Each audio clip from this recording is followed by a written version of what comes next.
그러니까 공법하고 사법의 구분이 조금 애매한 측면이 있다라고 얘기했는데, 요게 이제 법학, 뭐 우리가 법학을 하는 거 아니에요. 법학을 하는 입장에서는 그래서 왜 공법과 사법이 구분돼야 되고 그 차이는 무엇인가에 대해서 또 여러 가지 학설이 있는 것 같아요. 그러니까 여러분, 법학이라고 해서 법이라고 해서 학설이 없는 게 아니에요. 그러니까 같은 법률 조항이나 같은 권리, 같은 의무를 놓고도 또 다양한 해석이 가능해요. 그렇기 때문에 이제 뭐 판례도 달라질 수도 있고 논쟁이 일어날 수도 있고 그런 것이거든요. 그러니까 마찬가지로 공법하고 사법과 같은 경우도, 그럼 이 공법과 사법이 과연 어떻게 구분되냐, 어떤 의미에서 얘네들이 차이가 있느냐, 무엇을 기준으로 구분하느냐, 여기에 대해서 여러 가지 이론이 있을 수 있다는 얘기죠. 처음에 뭐 이익설이라는 게 있고, 가장 간단하게 생각해서 공공의 공익 목적이냐 사익 목적이냐, 이걸 통해서 구분하면 되지 않냐라고 하는데, 뭐 일견 그럴듯하죠. 공공의 복리를 위한 법령이나 규제 등등등등이면은 뭐 공법, 그리고 개인의 권리나 의무에 대한 것들이면은 뭐 사법. 간단하죠. 간단하게 구분되죠 라고 생각하지만 실제로 그렇지 않죠. 예를 들어서 여러분, 한 건축물을 생각해 봅시다. 건축물, 내가 내 집 지어서 내 집을 설계해서 관리하고 내 소유로 이렇게 유지하고 이런 것들, 개인의 권리인 것 같죠. 사법일 수 있는 것 같죠. 근데 아니죠. 내가 집을 지으면은 그 집이 진짜 나만의 세계예요? 아니죠. 오며 가면 내 집을 보는 사람들, 일종의 그들에게는 내 집이 동네 환경, 도시 환경이잖아요. 도시 환경의 일부예요. 또 그리고 내 뒷집에 있는 사람, 내 집의 북쪽에 있는 사람, 내가 집을 높이 지었더니만 그 사람 앞마당에 갑자기 그늘이 그림자가 지기 시작했네.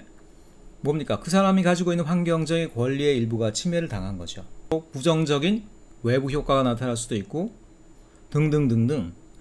따지고 보면 오늘날의 사회에서 진정한 진짜 개인만의 어떤 권리나 의무라는 것들은 존재하지가 않아요. 개인의 권리 의무가 항상 공공의 이익으로 연결되는 구조에 있더라는 거예요. 특별히 대단위 도시나 부동산 단지 이런 것들이면 더더욱이 그렇죠. 그렇기 때문에 이 이익설만으로 두 개를 딱 구분한다? 애매하더라는 거예요. 개인의 이익이 공익에 반대되는 경우도 있는데, 그럼 그런 경우는 공법이냐 사법이냐 이렇게 물어볼 수 있다는 것이죠.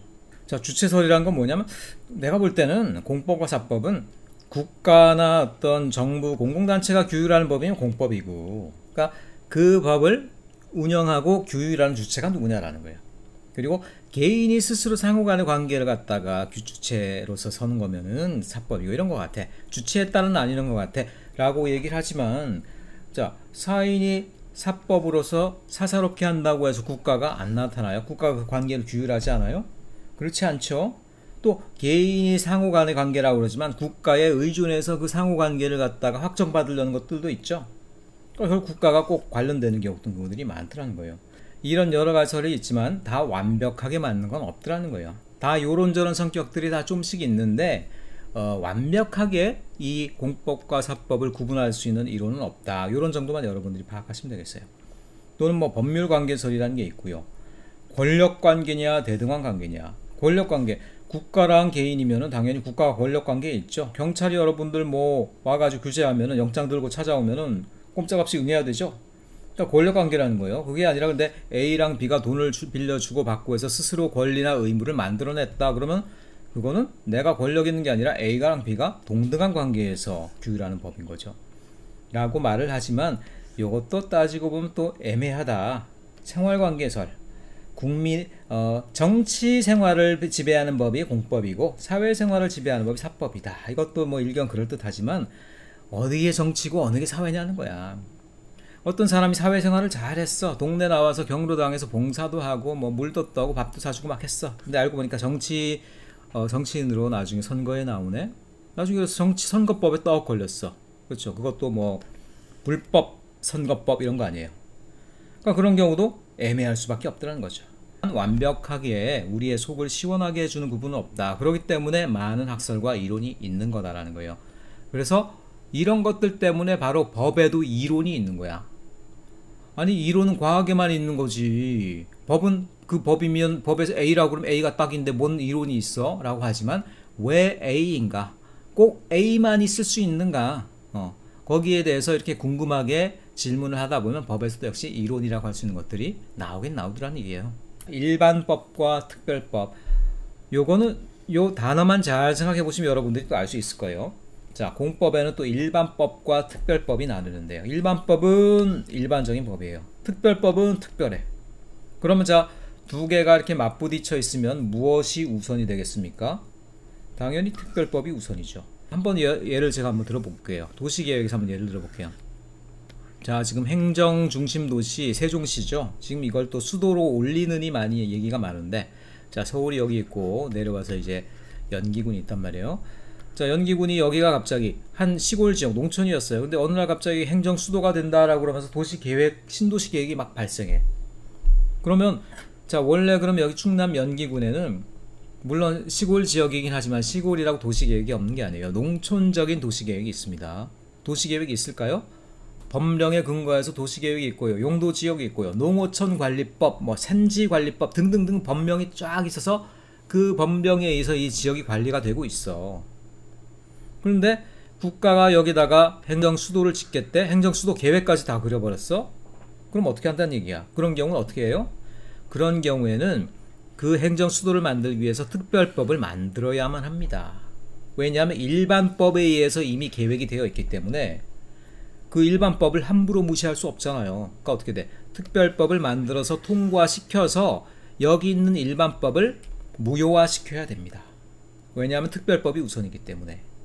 그래서 처음에 행정수도를 만들려고 그럴 때 행정수도 건설을 위한 특별법이라는 걸 국회에서 먼저 만들고, 그리고 나서 이제 일반법을 무효화시킨 다음에 여기다가 이제 계획을 할 수가 있었더라는 거예요. 물론 그런데 그때 왜 수도를 못 옮겼습니까? 헌법재판소에 의뢰를 하니까 서울이 수도인 것은 헌법적인 사항이다.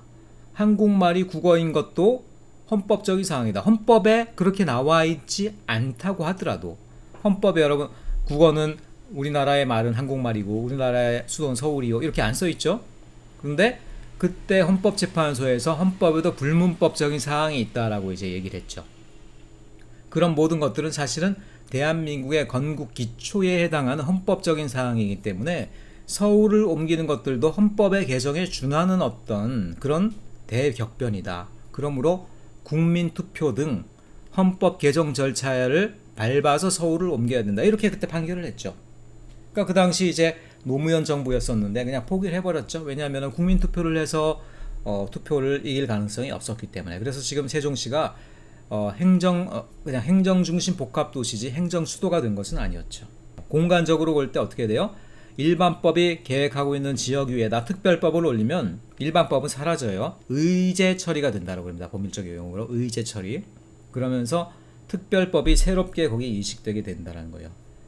그러니까 대부분의 신도시 계획, 혁신도시, 시범도시 이렇게 국가가 만드는 도시들이 있죠. 지방에다가 특별법을 통해서 만든다는 거예요.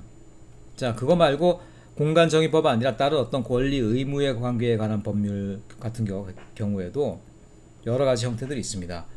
인적 효력 범위를 가지는 특별법들. 공무원법이면 개인으로서 이미 법률 규제를 받죠. 근데 공무원이기 때문에 공무원에 해당하는 특별한 법령이 있어요. 그러니까 그 양반들은 이거의 기준에서 오히려 품행을 가져야 되고 처벌을 받기도 하고 그런다는 얘기예요.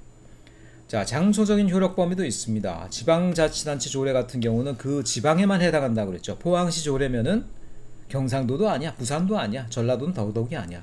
포항에만 적용되는 법이다. 그러니까 특별법이라고 할 수 일종의. 실체법과 절차법. 실체법은 권리와 의무. 자, 법에서 가장 중요하게 생각되는 단어는 다 바로 이 두 가지예요. 권리와 의무.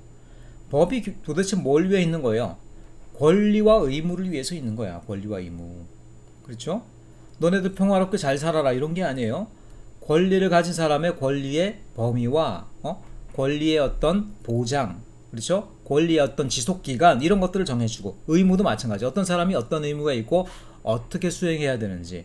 기본적으로 법이라는 건 권리와 의무를 갖다가 관리하기 위한 그런 사회체계다. 이렇게 우리가 얘기할 수 있어요. 그래서 권리와 의무가 생기기도 하고요, 바뀌기도 하고요, 사라지기도 하고요, 그 성격이 달라지기도 하고, 내용이냐 범위가 어딨냐 이런 등등을 정하는 것들이 사실 대부분의 법이에요. 대부분의 법.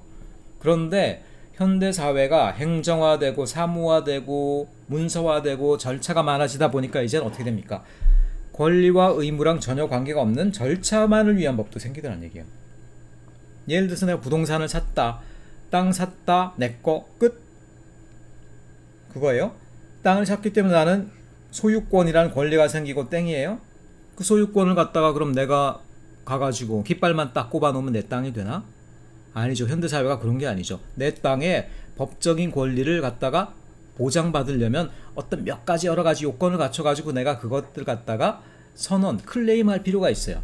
그래서 클레임하기 위해서 어떻게 해야 됩니까? 부동산 등기법이라는 게 있어요. 그래서 행정관청을 찾아가지고요. 내 땅이 여기서부터 여기까지고 몇 평이고 경계는 요렇고 문서는 요렇게 나오고 어떤 사람으로부터 내가 어떻게 구입을 했고 거기 세금은 어떻게 냈고 그러니까 요런 도면을 갖다가 갖춰가지고 어떻게 됩니까? 행정청에다 내면은 그 등기에 근거해서 부동산을 권한을 인정을 해주게 되는 거죠. 그러니까 그런데 등기법이라는 것들도요 굉장히 길고 복잡하고 요것만 해먹고 사는 사람이 따로 있을 정도로 굉장히 이제 중요한 법 아닙니까? 근데 이 등기법 자체는요 그 부동산을 사고 팔아 생기는 권리와 의무 자체를 어떻게 하는 게 아니야. 그 권리와 의무 자체가 있는 사람들이 따르는 절차를 규정해 주는 법이에요. 절차. 사실 오늘날의 법은 실체법 그리고 그 실체를 구현하기 위한 절차를 규정하는 절차법 이 두 개로 나뉜다라고도 얘기해 볼 수가 있더라는 거예요. 강행법과 임의법 이거는 여러분 영화를 보시면 조폭들이 이렇게 경찰들이 들이닥쳐서 막 끌려갈 때 약간 좀 똑똑한 조폭들 법을 아는 조폭들은 지금 이거 체포하는 겁니까? 딱 물어보잖아요. 그럼 경찰 그건 아니고 그냥 경찰서 가서 일단 좀 얘기 좀 하지. 그러면은 뭡니까? 나는 그러면은 임의 동행을 해야 된다라는 건데 임의 동행을 하지 않기로 했으니 나는 가지 않겠어 이렇게 말하고 이제 경찰로부터 벗어나면 경찰이 그냥 입맛만 다시고 있죠. 그런 식으로. 자 그게 뭐냐면 법이라는 것들이 바로 강행법과 임의법적인 성격이 있어서 그래요. 당사자의 의사와 상관없이 권력관계에 의해서 따라야만 하는 법. 아니 경찰이 체포영장 들고 오면 그거 안 따라가면 그 자체도 또 다시 또 범법이에요. 근데 그게 아니라 경찰이 와가지고 지금 조사할 게 있어서 그런데 서로 좀 가주시죠. 그럼 어떻게 돼? 가도 되고 안 가도 되고 내가 임의로 할 수 있는 거예요. 그러면 임의법이야 그런 것들은. 행위법과 조직법. 사람의 행위 자체를 규율하는 법이 있어. 이걸 하면 되고 이걸 안 하면 안 되고 뭐 등등등등. 조직법이라는 거는 행위의 기초수단이 되는 내가 속한 어떤 조직들이 있잖아요. 순수하게 나만의 개인의 행동이라는 건 없지. 내가 있는 조직 내에서의 행동이라는 거예요. 그러니까 그 조직 자체의 어떤 제도, 시스템, 운영 방식 그런 것들을 규정하는 법이면 조직법이다 라고 얘기할 수가 있더라는 거예요. 자, 법의 성격들이 또 마침 뭐와 뭐 딱딱 두 가지로 이렇게 계속 나뉘면서 반복되면서 설명되는 측면들이 많았죠. 그래서 여러분들이 법이라는 것은 무엇과 무엇으로 구분된다. 이 부분들을 쫙 이해한다라고 그러면 이 단계까지 여러분들이 이해했다라고 그러면 이제 아 법이라는 게 이런 거구나. 성문법이라는 게 이런 거구나. 대략 우리나라의 법령도 요렇게 돌아가는 거구나 라는 거를 요 정도만 여러분들이 왔어도 어느 정도 이미 이해가 되고 있을 거라는 얘기죠. 자, 그 다음에 법률 용어들을 이제 쭉 얘기를 하는데 이 법률 용어라는 것들이 워낙 조금 헷갈리고 현실에선 또 왜곡되게 잘못 쓰이기도 있고 하고 그래서 조금 정리를 하자라는 차원이에요. 특별히 여기 나오는 것들은 지금 보면 알겠습니다만 법률이 정한 권한의 발생, 권리의 발생에 대한 것들인데 권리가 발생하는 거는 법률에서 네 가지 입문 단계가 있다는 얘기야. 허가를 받든가 허가는 굉장히 우리가 일상에서 잘 쓰는 용어죠. 인가 허가랑 그냥 비슷한 얘기 아니야? 라고 하지만 법률상으로는 또 다릅니다. 승인 이것도 비슷한 얘기네. 이거 다 비슷해 보이죠? 결정은 뭐 내가 스스로 결정한다는 것 같은데 어쨌든 어떤 권한이 발생하려면요 이 네 가지 중에 하나를 받아야 되더라는 거예요. 그래서 이 중에 어떤 거를 받아야 하는지가 다 다르더라는 얘기예요. 그래서 여러분들이 자 건축물을 소유를 했다. 그럼 어떻게 됩니까? 소유에 해당하는 권한이 이 네 가지 중에 어떤 거에 하나에 의해서 발생을 할 거란 얘기예요. 뭔지는 여러분들이 알아야 되죠. 도시계획이 중앙정부에 의해서 통과가 돼서 정식 도시계획이 되었다. 뭡니까? 넷 중에 하나가 뭔가가 통과가 된 거란 얘기예요. 그럼 뭔지는 여러분들 알아야 되겠죠? 자, 그런데 이게 좀 쉽지가 않아. 설명이 좀 길어. 여러분 혓바닥이 좀 길면은 뭐 좀 약한 모습이다 뭐 이런 얘기하고 그러잖아. 그런 것처럼 이 법률이라는 게 조금 혀가 좀 긴 경우가 많아요. 그래서 비전공자라서는 조금 짜증나는 경우가 있을 수 있을 텐데 이것도 또 세상을 또 만들어가는 중요한 또 한 체계 중에 하나이기 때문에 이런 법률적인 용어나 이런 것, 이런 분위기에도 여러분들이 어느 정도 익숙해지는 게 좋아. 자, 허가 읽어봅시다. 자, 먼저 여러분들에게 요구하고 싶은 것은 우리 일상의 의미하고 헷갈리지 마세요. 일상의 의미는 잊어주세요. 왜냐면 허가나 인가나 다 섞어 쓰고 있죠. 그게 그거야 다. 일상에서는 승인도 그게 그거죠 다. 근데 법률상으로 그렇지 않다는 거예요. 자, 허가는 뭐냐? 허가에 해당하는 걸 대표적으로 하나만 예를 들어보면요, 운전면허가 허가에 해당해요. 운전면허. 운전면허라는 건 어떤 특성이 있습니까? 여러분, 운전면허증 없으면 차를 몰 수 있어요, 없어요? 몰 수는 있지. 몰고 사고 내도 돼. 근데 어떻게 됩니까? 그러면은 불법으로 쇠고랑을 찬다는 차이가 있지. 그러니까 허가라는 것은 바로 그런 거예요. 허가가 있는 경우에만 그 금지가 풀리는 형태로 되는 것들이 허가예요. 일상 용어가 아닙니다. 금지된 행위를 특정한 경우에 의해서 해제해 주는 경우가 허가라는 거예요. 운전면허라는 건 뭐예요? 운전면허는, 운전이라는 건 사실은 기본적으로는 다 금지된 거예요. 기본적으로 금지된 겁니다. 근데 면허를 받는 사람에 의해서 한정해서 해제해 주는 형태를 하고 있죠. 그게 바로 허가라는 거예요. 허가. 자, 건물도 마찬가지입니다. 땅 있다고 해서 건물 다 짓는 게 아니죠. 건물을 요건에 따라서 지어서, 건축법에 따라 지어서, 그리고 그걸 갖다가 공공기관에 서류를 내서 공공기관에 통과가 되면 어떻게 돼요? 건축 허가를 받았다라고 그러죠. 건축물 기본적으로는 금지되어 있어요. 그런데 제대로 된 요건을 갖춘 경우에 해제해 주는 거죠. 건축물을 지을 수 있게 해주는 거죠. 허가입니다. 그렇기 때문에 허가를 받지 않고 금지된 행위를 하면 처벌을 받아요. 하지만 그렇다고 해서 허가를 받지 않았다고 해서 그 허가받지 않아서 한 일들이 법적인 효력까지 부인되는 것은 아니다라는 얘기예요. 그동안 했던 것들이 사라지는 건 아니야. 자, 그에 비해서 인간은 물론 현실에서는 헷갈려서 막 쓰고 있어. 그러니까 일상용어로는 역시 이해하면 안 된다라는 얘기예요. 자, 이건 뭐냐? 당사자의 법률 행위를 보충하여 그 법률상의 효력을 완성시키는 감독관청의 행정행위. 뭔 얘기인지 알 듯도 하고 모를 듯도 하더라, 이런 얘기가 되겠죠. 인가라는 것은 일상용어로서는 허가랑 인가 차이가 거의 없어요. 결국 뭐 뭔가를 허락받는다 이런 뜻인데, 법률, 우리가 하는 건 법률 용어예요. 법률 용어라는 거는 그 단어 하나하나를 다른 의미랑 다른 법적 절차랑 연결시키는 경우가 많기 때문에 우리가 일상용어랑 동일선상에서 이렇게 그냥 이해하면 안 되는 경우들이 종종 있습니다. 그래서 일상생활에서는 허가, 승인, 인가 다 비슷한 얘기예요. 그게 그건가 그래요. 근데 법적으로는 다르다. 아까 허가는 뭐라 그랬어요? 허가는 기본적으로는 불법이다. 예를 들어서 운전하는 것들도 일반적으로는 허용이 되지 않은, 법적으로 금지된 사항이에요. 그럼에도 불구하고 이제 어떤 요건을 가지고 훈련을 받고 라이센스를 발급받으면은 그 사람에게 운전면허가 허가가 들어가는 것이죠. 그러니까 인가 같은 경우는, 그런데 원래는 허가랑 다른 점은 뭐냐? 인가 같은 경우는 원래는 금지되지는 않은 경우예요. 충분히 내 임의의 판단으로 할 수 있는 적법한 행위나 절차라는 거예요. 하지만 그것을 그 당사자의 그 행위를 보충해서 감독관청이라고 그러면 뭐 결국 이제 정부, 공공기관들이 되겠죠. 그 기관에서 그 법률상의 효력을 완성시켜준다. 완성시킨다는 게 뭘까? 한마디로 법률적으로 그거를 인정해준다는 얘기죠. 인정. 자, 내가 그냥 알아서 하면 돼요. 하지만 그런 것들 갖다가 인증을 받는다. 인가와 비슷한 의미로 하는 것들은 여러분 우리 학교 생활에도 얼마든지 있어요. 특별히 뭐 전자전기나 기계나 저런 데서는 무슨 공학 인증 제도라는 게 있죠. 공학 과목, 엔지니어로서 필요한 과목들을 진짜 타이트하게 열심히 했다. 수십 학점 이상 들었다 그러면은 이 학생은 공학을 굉장히 열심히 했다라는 의미에서 공학 인증이라는 걸 주죠. 그래서 학사 자격증 밑에 또 뭐가 들어가? 이 학생은 공학 인증을 뭐 받았음. 근데 공학 인증이란 게 뭐예요? 그 사람이 특별히 허가를 받은 게 아니죠. 인증을 받는 학생이나 인증을 또 받지 않는 학생이나 똑같은 과목을 들었을 수도 있어요. 심지어는. 근데 뭡니까?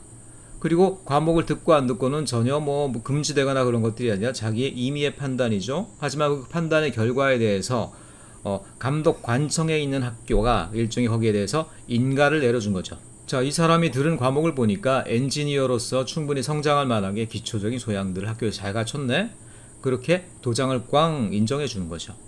인정해 주건 안 주건 그 사람이 과목을 들었다는 사실은 변함이 없고 그거의 법적 효력도 변화가 없죠. 그럼에도 불구하고 감독관청이 이걸 법률상의 효력을 완성시키는 것들이다. 그래서 인가라는 것들은 그런 의미라는 거예요. 행정청은 이를 동의하느냐의 여부만을 결정한다. 된다 안 된다 그건 뭐 효력이 있다 무효다가 아니라 내가 그걸 동의하냐 안 하냐만 하는 것이 그 사람이 그 해온 행동을 갖다가 부인하거나 불법으로 여기거나 그럴 수 있는 그런 대상은 아니라는 것이죠. 자, 다시 한번 조금 허가와 비교해 보면 이 인가를 얻지 않고 한 행위는 사실 인가 입장에서는 원칙적으로 무효예요. 불법은 아니지만 무효입니다. 하지만 허가와 같은 경우에는 허가받지 않고 한 행동은 불법이긴 하지만 무효한 건 아닙니다. 결국 유효한 행동이라는 거예요. 그런 점에서 좀 차이가 있다. 하지만 이런 것들은 인가는 분명히 처벌의 대상과는 관련이 없다라는 부분들, 그런 부분들 여러분 조금 인식을 하시면 좋을 것 같습니다. 이게 허가와 인가의 차이였고요. 허가와 인가를 좀 긴 법률적 설명이 아니라 간단하게 요약한 설명으로 다시 한번 정리를 해봤는데요. 인가는 제3자의 법률 행위를 보충하여, 그 제3자라는 건 뭡니까? 공공관청의 입장에서 사람들을 볼 때 제3자라는 것이죠. 그 법률 효과를 완성하는 행정행위입니다. 행정적인 행위다. 허가와 같은 경우는 금지된 것을 회복시켜서 그 사람이 할 수 있는 권리로 바꿔주는 것들이다 라는 것들. 자, 그거 말고 나머지 두 개가 더 있었죠. 그 다음에 세 번째로 승인이라는 게 있습니다. 승인이라는 건 이제 우리 개인하고는 조금 관련이 없어요. 왜냐, 이런 것들은 기관과 기관 간의 관계이기 때문에. 기관과 기관. 예를 들어서 여러분 봅시다. 우리가 살고 있는 뭐 포항이라는 시가 있어요. 포항에서 도시 기본 계획을 만들었어요. 그 도시의 마스터 플랜이죠. 도시 공간 계획뿐 아니라 뭐 사회, 복지, 문화, 경제 전반에 대한 계획이에요, 사실은. 자, 이걸 포항시장이 수립을 합니다. 그리고 이걸 갖다가 어떻게 돼요? 중앙에 부처, 관련 부처는 어디가 되겠어요? 국토부가 되겠죠, 국토부. 자, 그럼 국토부와 관계는 어떻게 될까? 예전에는 국토부가 모든 도시 계획의 어떤 수립 권한을 가지고 있었어요. 그 말은 뭐냐? 포항시의 도시 계획에 대한 수립 권한도 경상북도에 대한 권한도 중앙정부가 갖고 있었던 시절이 있었어요. 지방자치제가 되기 전이죠. 그런 경우에는 뭐 말하자면 중앙정부가 허가니 인가니도 필요 없고 그냥 여기서 최종적으로 만드는 거니까 뭐 허가니 인가니 대상도 아니죠. 근데 지금은 어떻게 되어 있냐? 지방자치제죠. 지방자치제에서 가장 중요한 거는 그 지역의 계획들을 스스로 자체적으로 수립할 수 있는 권한이 있다라는 부분에서 굉장히 다른 거예요. 뭐 시장 선거에서 뽑고 뭐 의회 뭐 의원들 뽑고 그 사람들 술 먹고 사고 내고 뭐 이런 것만 여러분 지방자치제로 생각할 텐데, 가장 중요하게는 그 지역의 기본적인 정책 구상을 한 20년 단위의 정책 구상을 그 지역 자체적으로 수립할 수 있는 권한이 있다라는 것, 그게 사실은 지방자치제의 핵심이라는 거예요. 자, 그래서 도시기본계획을 세울 수는 있어요. 그렇지만 그렇다고 하더라도 이거를 국토부가 지금 어디 있습니까? 과천에 있어요. 과천으로 가져갑니다. 가져가가지고 국토부에 보여줘요. 그 보여준다는 건 뭐냐? 자, 그거는 허가나 인가의 의미는 아니에요. 다만 그런 경우에는 이제 그 절차를 승인이라고 그래요. 승인. 그러니까 주로 상급기관이 하급기관의 결과에 대해서, 하급기관의 어떤 결정사항에 대해서 일종의 동의하는 행위다라는 거예요. 동의하는 행위. 동의? 이게 또 뭐지? 또 애매하죠. 그러니까 법이라는 게 애매해. 그러니까 동의를 그럼 안 하는 수도 있느냐? 동의를 안 할 수도 있겠죠. 결국 허가를 안 해준 거랑 똑같은 거 아니야? 그럼 승인이나 허가나. 그러니까 그런 부분에 좀 문제가 있더라는 거예요. 자, 원래는 이 동의라는 건 뭐냐면은 기본적으로 절차적으로 봤을 때 그 내용이 뭐 자기에게 불리하고 유리하고 이런 판단이 아니라 절차적으로 봤을 때 문제가 없으면은 무조건 동의를 해주는 거예요. 원래는. 왜냐하면 권한이 여기에 있으니까. 그렇죠? 그게 승인이에요. 그런데 그럼에도 불구하고 국토부 입장에서는 각 지방의 도시기본계획에 대해서 불편하게 생각하는 게 있을까 없을까? 있을 수가 있어요. 지금 우리나라 지자체의 또 문제가 뭐냐면, 지자체는 도시기본계획을 세울 때 자기 도시가 엄청나게 성장하고 크길 바래. 그래서 10만 20만 도시도요, 한 20년 뒤에는 뭐 50만 된다 100만 된다 막 이런 계획을 마구마구 세웠어요, 한때는. 근데 국토부로서는 어떻게 돼? 얘네들이 말도 안 되는 계획을 세우네. 그래서 우리나라 인구 도시기본 계획을 각 지자체에 세운 걸 다 합해보니까 1억, 2억이 막 돼, 인구가 20년 뒤에. 말이 안 되죠. 그런 상황으로 국토계획을 수립할 수가 있겠어요? 그러니까 국토부 입장에서는 자기들 입장에서는 승인밖에 없어. 그렇죠. 왜냐하면 권한이 여기로 넘어갔으니까. 동의만 해주면 돼. 절차적으로 문제가 없으면. 슬슬 약간 이렇게 조금 딴지를 거는 거죠. 아니 뭐 조금 너무 인구를 많이 세우는 것 같은데 우리나라가 지금 이럴 처지가 아니다. 인구 계획을 조금 새롭게 세우는 게 좋지 않겠어? 라고 슥 이제 운을 띄우는 거죠. 사실 법적으로는 포항시가 인구 100만을 수립하든 200만을 수립하든 1억을 수립하든 어떤 의미에서 자율이야. 하지만 국토부가 승인을 하는 절차에서 괜히 이렇게 자기 의견을 내세우고 딴지를 걸 수가 있다라는 거예요. 그렇죠? 원래는 절차적으로 문제가 없으면 도장을 찍어줘야 되는데 포항시 입장에서 우리가 하겠다는데 당신들 뭐 중앙정부면 답니까 하고 싸울 순 없잖아. 그렇죠? 그러니까 이런 것들이 바로 승인에 해당하는 절차고 말이 승인이라고 하지만 그 승인이라는 게 전혀 허가나 뭐 인가 측면이 전혀 현실적인 측면에서는 허가나 인가와 같은 측면이 없는 건 아니라는 거예요. 다분히 상급기관에서 하급기관에 어느 정도 영향을 주는 그런 도구로도 현실적으로는 사용된다. 그래서 안 그래도 이번에 도시기본계획이 새로 나온 도시기본계획에서 중앙의 국토부에서 각 지자체의 도시기본계획에 나오는 인구 추계 그거를 줄이려고 엄청 노력을 했어요. 포항시 같은 경우도 예전까지만 해도 한 90만, 100만 정도를 항상 목표로 도시계획을 세웠어. 그렇게 막 개발 가용지를 늘리고 뭐 용도 지역도 풀고 막 이렇게 되는 거야. 그렇게. 근데 중앙 입장에서 이러면 큰일 나겠다. 과개발, 난개발이고 너무 이제 인구가 감소하는 시대인데 너무 지나친 확산 도시가 일어난다. 이게 싫겠죠? 그러니까 이제 어떻게 돼? 슥 좀 줄이라고 계속 압박을 넣는 거야. 그래서 최종적으로 지금 포항시가 한 50만이 왔다리 갔다리 할 거예요. 그런데 지금 최종적으로 한 68만 정도의 인구로 이렇게 협상을 해서 계획이 된 걸로 알고 있어요. 자, 그런 것들이 승인의 뒤에 있는 사실은 우리가 모르고 있는 비하인드 스토리입니다. 마지막으로 이제 결정. 결정은 이해가 쉽네. 결정이라고 그러면 어떤 의미예요? 내가 뭘 결정했다. 누가 내 결정을 대신해 주진 않죠. 결정이라는 건 그 사람이 자기의 사항에 대해서 자기가 주체적으로 판단하는 것들이 결정이에요. 그러니까 한 기관이 자기 권한에 속하는 걸로 이미 법률에 되어 있어. 그거에 대해서 결정했어. 그것을 바로 결정이라고 그래. 누구한테 허가받거나 인가받거나 승인받지 않아도 된다라는 것이죠. 그래서 그런 것들이 뭐 많이 있죠. 그래서 완전한 지방자치제가 되고 그걸 넘어서 가지고 각 지역이 독립적인 주가 되고 독립국가의 연합처럼 된다라고 그러면은 그때는 어떻게 됩니까? 도시기본계획이고 뭐고 각 지역의 그냥 결정사항이 되겠죠. 승인도 필요 없겠죠. 각 지자체나 국가기관에서 자기 권한 내에서 그냥 결정해버리면 끝나는 일도 있어요. 그런 건 이제 결정이라고 합니다.